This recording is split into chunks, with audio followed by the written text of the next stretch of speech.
Brutal fight exposed between Lewis Hamilton and Fernando Alonso after the Miami Grand Prix. If this is the first time you're hearing about it, then this video is for you. Subscribe just to stay tuned for the Formula One news no one else explains to you. The air in Miami was already thick with tension after a blisteringly hot weekend, but what unfolded between Lewis Hamilton and Fernando Alonso after the race pushed the entire Formula One paddock into uncharted emotional territory. No one could have predicted the ferocity of their confrontation, not even those familiar with the two champions' icy history.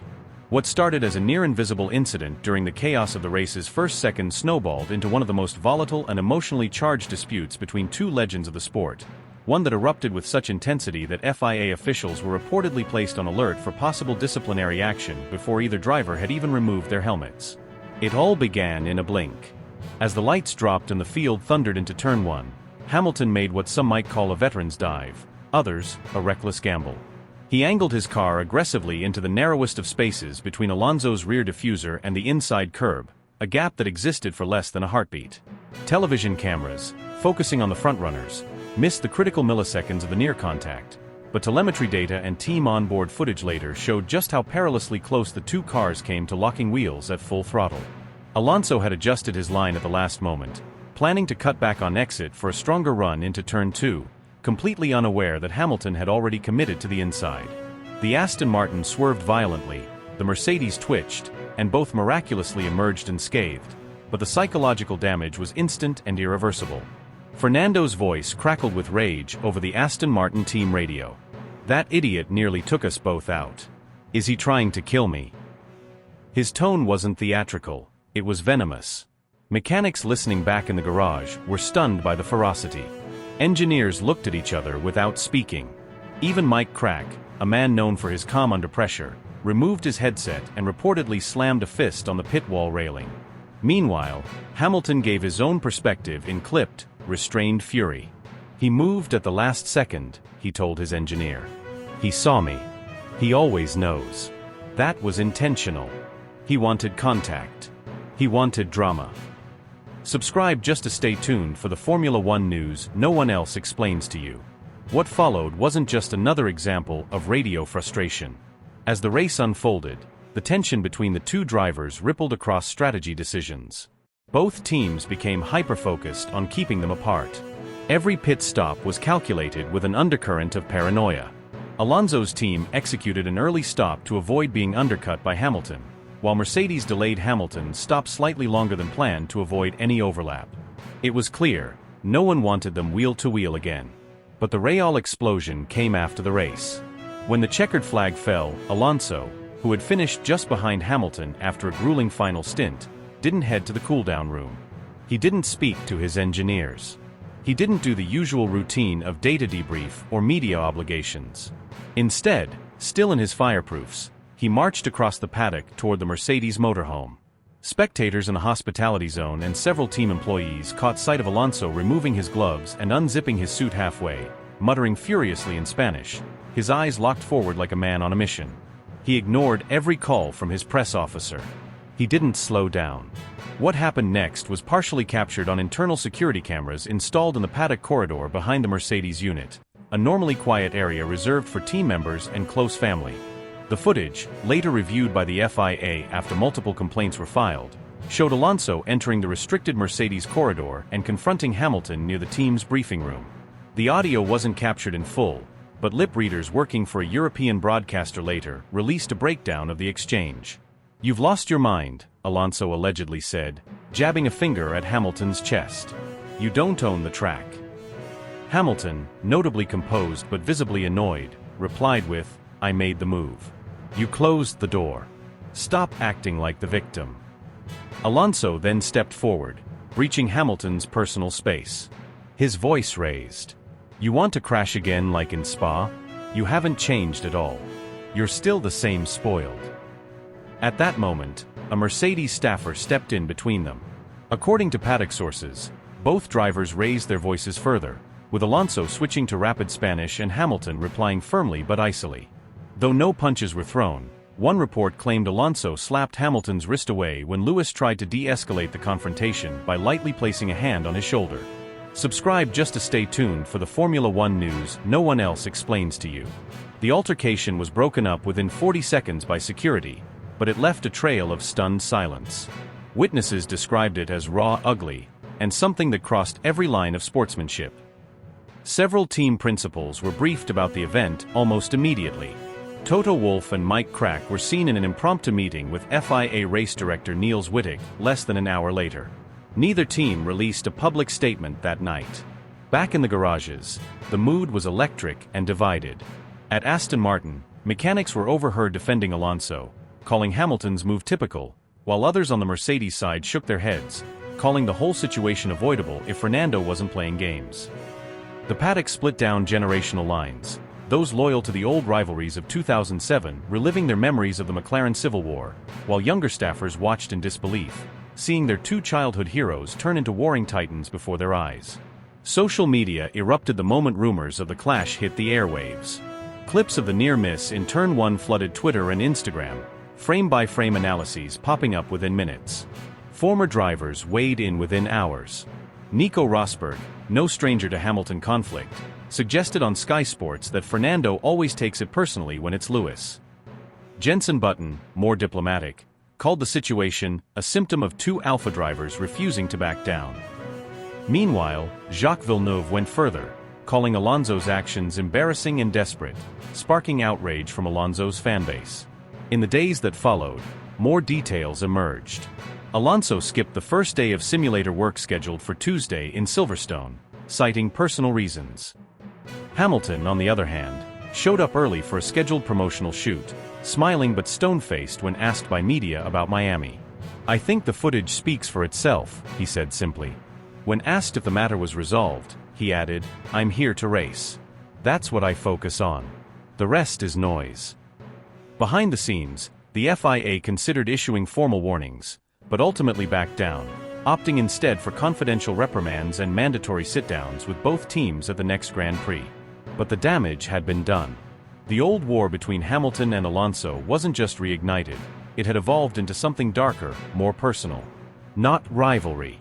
Not competition. Something closer to vendetta. And everyone in Formula One knows, this isn't over. Not by a long shot. The tension that had been building all weekend exploded in the most unexpected corner of the paddock, behind a row of catering trucks and sponsor tents where conversations are usually private, informal, and safe from the camera lens. But that afternoon, in the aftermath of a chaotic qualifying session that had left tempers flaring and reputations questioned, it turned into the site of one of the most combustible confrontations Formula One had seen in years. What started as a heated exchange escalated into a verbal firestorm between two of the sport's most storied and decorated champions, Fernando Alonso and Lewis Hamilton.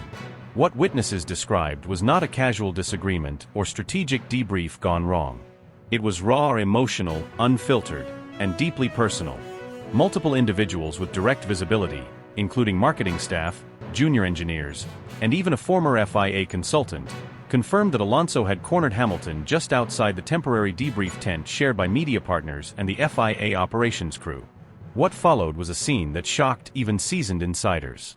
Alonso, still in full race gear, eyes lit with fury, reportedly stepped into Hamilton's personal space and jabbed a finger directly at his chest. Not once, but multiple times, punctuating each word with physical emphasis.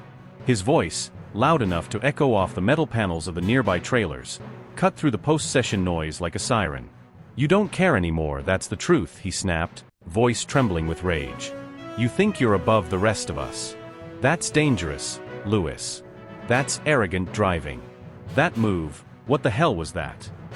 Hamilton, caught off guard at first, blinked slowly, lips tightening, but his body didn't flinch. His response wasn't defensive. It was a counterpunch. A precision-guided missile loaded with years of buried friction. "You've been bitter since 2007, Fernando. Grow up. You're still obsessed with me." That line landed like a slap in the face, and the effect was immediate. Alonso's voice, already raised, now boomed as he gestured wildly, his usually composed demeanor utterly dissolved. "You risk my life for a stupid move, and you talk about 2007? This isn't about the past, this is about now. I could have ended up in the wall because you can't accept that you're slower now." Hamilton didn't blink. His tone shifted from defensive to surgical, eyes cold, voice controlled with a venomous edge. I've done more with my career than you ever dreamed of. Maybe that's the real issue here. You're still chasing something I already have. You hate that I didn't just beat you, I replaced you." By this point, the crowd around them had swelled. Mechanics, engineers, comm staff, even members of Sky Sports and DAZN had begun to hover nearby, silent and wide-eyed, unsure whether to intervene or absorb what felt like a documentary-worthy confrontation unfolding in real time. Members of Aston Martin's logistics crew subtly stepped forward, clearly unsure if physical contact was imminent. Meanwhile, a few Mercedes personnel made discreet calls, one of which reached Toto Wolff's personal assistant within seconds. Before Wolff's arrival, however, Frédéric Vasseur, Ferrari's team principal, who had been conducting an off-the-record conversation with an Italian journalist just 30 feet away, reportedly broke off mid-sentence and moved swiftly toward the commotion. Vasseur, often considered diplomatic but direct, placed himself physically between the two drivers with an open hand to each, attempting to create space and pull the situation back from the edge. "Not here, not now," he reportedly said, voice low but firm. "You're both better than this. This isn't who you are. Not like this." But neither Alonso nor Hamilton was listening. The years of mutual disdain, of victories traded and grudges nurtured, had boiled over. Their eyes were locked. Their fists weren't raised, but the tension between them was so palpable that one junior FA steward admitted later that he was genuinely unsure if a punch was coming. Just then, Mercedes' head of security, alerted by the radio call made minutes earlier, arrived with urgency, followed by Toto Wolff himself, who appeared far less surprised than some might expect. It was as if he had been waiting for this moment, as though a pressure valve he'd monitored for over a decade had finally burst. Without hesitation, Wolff moved past the small crowd, reached Hamilton, and grabbed him lightly but firmly by the elbow. "You need to walk away. Right now," he said through clenched teeth. Hamilton tried to pull his arm away, shaking his head, voice rising. "No, he needs to be held accountable. He crossed a line." Wolff leaned in closer, whispering something inaudible, and although Hamilton didn't immediately comply, the aggression in his posture softened, marginally. He looked once more at Alonso, eyes burning, and then reluctantly stepped back a half-pace. On the other side, Vasseur turned to Alonso and spoke quietly but urgently in French. "Calme-toi, Fernando. This isn't the way. Not like this. There are cameras. There are microphones. Think." Alonso's response was immediate and blistering. "You didn't see what he did. You'd be furious too. He doesn't care about any of us. He plays hero and then gambles with other people's safety." Just then, Lance Stroll's race engineer appeared at the edge of the scene and beckoned Alonso to walk away. After a few more seconds of tension, Alonso broke eye contact with Hamilton and stormed off in the direction of the Aston Martin motorhome. Hamilton remained a moment longer, breathing heavily, then nodded at Wolff and walked in the opposite direction without another word. The paddock was left in stunned silence. What had just occurred wasn't merely a disagreement. It was the culmination of nearly 2 decades of rivalry, ego, and simmering resentment. Every cameraman within reach replayed the incident in their minds, and several media teams scrambled to review nearby audio feeds. The FIA's media officer received 3 separate requests for official comment before the hour was up. A memo was quickly circulated to team PR heads advising them to refrain from offering speculative statements. By nightfall, every major F1 journalist had received at least one anonymous tip about what transpired. Some accounts were exaggerated. Others were underplayed. But one thing was unanimous across every version: the incident marked a line in the sand. A warning shot that the political temperature of the grid had officially risen into the red zone. The atmosphere in the paddock shifted from tense to volatile within seconds of the checkered flag. Even before the drivers had taken off their helmets, the tension between Fernando Alonso and Lewis Hamilton was palpable. What had started as a controversial on-track maneuver had escalated into a personal war of words that stunned onlookers and sent PR departments from both Aston Martin and Mercedes scrambling. As the two champions emerged from their cars, eyes fixed on one another with visible disdain, security personnel from the circuit's operations team were alerted by radio to begin forming a human buffer. The scene that followed felt less like a Formula One cooldown zone and more like a brewing diplomatic incident. Hamilton, walking with controlled but deliberate pace toward the Aston Martin garage, appeared to say something under his breath. Alonso, standing near his engineers and visibly agitated, didn't wait to be approached. He stepped forward with venom in his stride, and within seconds the two icons were face to face, surrounded by stunned photographers, anxious team members, and a flurry of officials desperately trying to maintain some semblance of order. The shouting was not theatrical, it was raw, deeply personal, and utterly unfiltered. Alonso's voice pierced the ambient paddock noise first. "You act like a saint in front of cameras, and drive like a maniac when no one's watching." The words were laced with both sarcasm and genuine anger. He wasn't smiling. There was no banter. Hamilton didn't back away. Instead, his retort came fast, delivered with eyes locked onto his former teammates. "At least I don't spend every race whining about my car or blaming everyone else. You're the most toxic man in this paddock." The gasps from nearby mechanics and team officials were audible.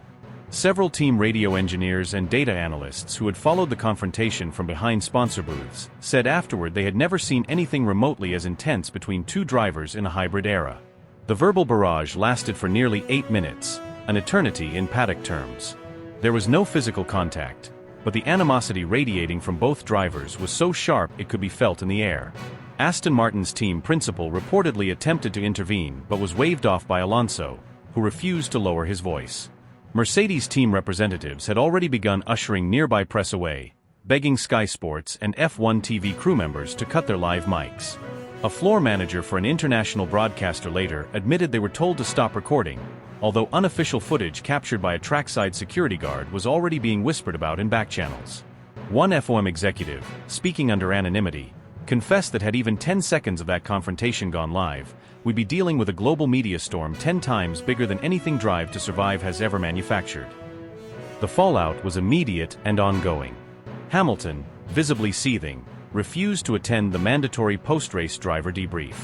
Mercedes issued a carefully worded statement citing provocation of an unacceptable nature, and claiming the psychological safety of their driver had been compromised. Alonso, meanwhile, filed a private report with the FIA, bypassing public protest procedures, and focused not on the incident itself, but what he termed Hamilton's reckless pattern of behavior that extended back years. The document, leaked within hours to several senior paddock figures, cited not only the latest clash but also controversial incidents from the 2021 British Grand Prix involving Verstappen, the 2023 Belgian Grand Prix tangle with Gasly, and another opening lap in Imola where Hamilton's aggressive rejoining of the racing line nearly ended in disaster. Alonso's words in the report were scathing. "There is a consistent behavior of disrespect towards safety and competition, often disguised under the label of hard racing. The steward's historical leniency has only emboldened this pattern." The complaint triggered an informal review from the FIA, but no public statement was made. Instead, whispers began to circulate about a growing push among certain teams and stakeholders for a broader discussion on opening lap regulations and acceptable driving standards. The irony that this charge was being led by Alonso, a driver known for his own hard-nosed racing tactics in the past, was not lost on longtime fans or analysts. Backroom politics soon entered the fray. Stefano Domenicali, CEO of Formula One Management, reportedly contacted both Mercedes and Aston Martin leadership privately, urging for a mediated sit-down between the two drivers. The hope was to neutralize the situation before it spun out of control. FIA President Mohammed Ben Sulayem also offered to personally host a reconciliation meeting, suggesting it could happen in a neutral setting between races. Both drivers declined. Hamilton, through his management team, indicated he saw no benefit in engaging with a driver who repeatedly undermines others to compensate for his own fading relevance. Alonso, in return, told his team that respect is a two-way street and I won't pretend to respect someone who thinks he's above criticism. The media circus that followed was as relentless as it was fragmented. Pundits took sides. Commentators dissected every replay frame by frame, debating whether Hamilton's defense was too aggressive or whether Alonso's attempted overtake was overly optimistic. Old footage from their tumultuous 2007 McLaren partnership resurfaced across social media, feeding a narrative that their rivalry had never truly died. It had merely simmered beneath the surface, waiting for the right spark. Sponsors grew nervous. Mercedes partners pushed for damage control, while Aston Martin reportedly held emergency PR meetings to discuss whether Alonso's comments were in violation of media conduct clauses. Even Liberty Media executives became involved, not out of concern for discipline but out of fear that the incident, left unresolved, could spiral into an ongoing feud that might overshadow the championship narrative. In the garages, the mood was somber and fractious. Hamilton barely spoke during the post-race engineering review, contributing only brief feedback before excusing himself early. Alonso spent over 2 hours in discussion with his race engineer and performance analyst, going over every data trace from the incident with microscopic scrutiny. Neither driver mentioned the other in their press availability. Hamilton refused all one-on-one interviews. Alonso gave short, dismissive answers to Spanish media before leaving the circuit altogether. Behind the scenes, the psychological toll was beginning to show. Engineers who had worked with both drivers in previous teams described a kind of emotional exhaustion. "It's like being stuck between two titans who see each other as the final boss," said one technician who had worked at McLaren during the infamous 2007 season and now serves in a consultancy role for Mercedes. "No one wins. Everyone just takes damage." With the next race approaching, teams are bracing for more than just a sporting contest. Strategists are already adjusting simulations to avoid placing their drivers near Hamilton or Alonso on lap 1. Broadcast producers are recalibrating camera coverage to prepare for a possible confrontation. And the FIA, though silent publicly, is rumored to be preparing new guidance on driver decorum, both on and off the track. The rivalry that once defined a generation has exploded into something unprecedented. And the entire world is watching, not with curiosity, but with a morbid fascination reserved for two icons locked in a battle where the stakes are no longer trophies or points, but pride, legacy, and the right to write the final chapter of their story on their own terms. The fallout from Miami hasn't ended at the checkered flag. It's metastasized, spreading through every corridor of the paddock, through hospitality lounges and engineering rooms, into team briefings and off-the-record journalist whispers. The firestorm ignited between Lewis Hamilton and Fernando Alonso has evolved into more than a flashpoint. It's become a pulsating undercurrent dragging the entire sport into its orbit. What began as an aggressive move on track has morphed into a full-scale psychological conflict, stretching across teams, generations, and philosophies of racing itself. In the driver pen, smiles are tighter. Eyes dart nervously. Casual banter is replaced with cautious answers, deliberate vagueness, and the palpable weight of tension. Lando Norris, typically one of the grid's more relaxed voices, visibly squirmed when the question came his way. "Look, they're both passionate guys," he offered, glancing around as if scanning for approval. "I just try to stay out of that stuff." But even his body language betrayed the growing anxiety among the younger generation. No one wants to be caught in the blast radius of two titans colliding. No one wants to pick a side, because this isn't just about speed. It's about survival, reputation, and political capital inside the F1 machine. George Russell, seen as a rising statesman within Mercedes, has reportedly offered a very different opinion behind closed doors. According to sources within the Brackley base, he described Alonso's defensive move as aggressive as hell, warning his engineers that the veteran Spaniard style is veering into borderline reckless territory. But Russell, acutely aware of the optics, chose not to repeat those comments publicly. Instead, he's maintained the company line in interviews, brushing off the incident as hard racing, while privately acknowledging the deeper implications of a rivalry that is now casting shadows over the entire championship narrative. This isn't just any rivalry. It's the most venomous, layered, unresolved feud in the modern era of the sport. Hamilton and Alonso aren't just competitors, they're monuments with scars. Since their explosive 2007 pairing at McLaren, their relationship has oscillated between cold professionalism and smoldering disdain. Every overtaking maneuver, every pit stop sequence, every post-race interview has been a potential spark to reignite the fire. And now, in the twilight of their careers, that fire is no longer subtle, it's roaring. Miami was not an isolated incident. It was a detonation. Sources close to both camps confirm that heated words were exchanged not just post-race, but during the race itself over the team radios, words that broadcast directors chose not to air, allegedly due to their intensity. What filtered through was only a fraction. Alonso's accusations of disrespect. Hamilton's seething frustration at being squeezed off track. Engineers trying to calm their respective drivers while simultaneously preparing damage control statements for the press. In the Aston Martin motorhome, the mood is defiant. Alonso's inner circle believes Hamilton is playing victim, refusing to acknowledge that the Spaniard is still capable of dismantling strategies and disrupting expectations. Privately, they've pointed to Hamilton's post-race demeanor as entitled, with one insider commenting, "He's used to being untouchable." Fernando doesn't care about that. They believe Alonso's move was fair, uncompromising, and most importantly legal, hard racing from a driver who's never followed the script. Meanwhile, inside Mercedes, the atmosphere is tense but tactical. Hamilton has said little publicly, but within the team, his anger is sharp, focused, and calculated. He's been poring over data, frame-by-frame video replays, audio logs. He's building a case, not for the stewards, but for the court of public perception. He knows what this moment is, an inflection point. A chance to reclaim narrative control, to shift from being seen as the elder statesman to the wronged warrior. His frustration is not just about Alonso, it's about the erosion of the deference he believes he's earned. He doesn't just want answers. He wants retribution. The tension is affecting everyone. Engineers are double-checking brake balances and tire strategies not just for performance, but to avoid placing their drivers side by side at critical corners. Race strategists are modeling contingencies specifically for scenarios where Hamilton and Alonso are within DRS range. Team principals are quietly lobbying the FIA to monitor on-track interactions more closely. Not because anyone wants to neuter racing, but because everyone knows the next incident might not end with just words. Even Liberty Media is paying attention.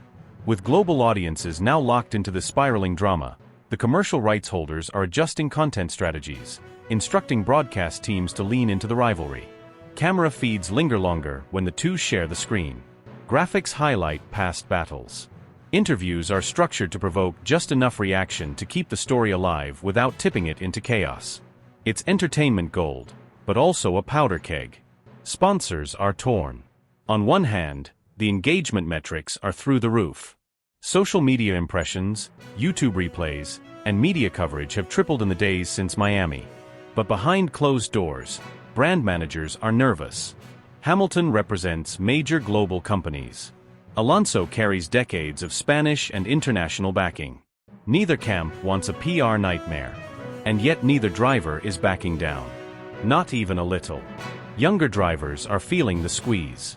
Oscar Piastri, when asked about the tension, hesitated before offering a neutral, rehearsed line. Charles Leclerc has avoided interviews altogether. Even Max Verstappen, usually unbothered by drama that doesn't involve him directly, reportedly made a rare comment to Helmut Marko, saying, "They're going to crash. It's just a matter of time." No one wants to be caught between the two, but everyone knows they might be the collateral damage. This is no longer about track position. This is about who owns the moment. Who owns the legacy. Who walks away with their image intact and their legend affirmed. Hamilton wants to remind the world that he is the face of a generation, the icon who transcended sport and turned struggle into triumph. Alonso wants the respect he believes he's been denied, the acknowledgement that he's not just still here, but still dangerous, still elite, still capable of reshaping a Grand Prix with nothing but willpower and raw talent. And so the psychological war continues. Every interview, every glance in the paddock, every moment when they walk past each other and don't speak is another chapter in a battle that neither man seems willing, or able, to walk away from.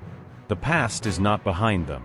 It rides on their shoulders into every race, like a phantom that whispers louder than the roar of the engines. What comes next will not be pretty, but it will be unforgettable.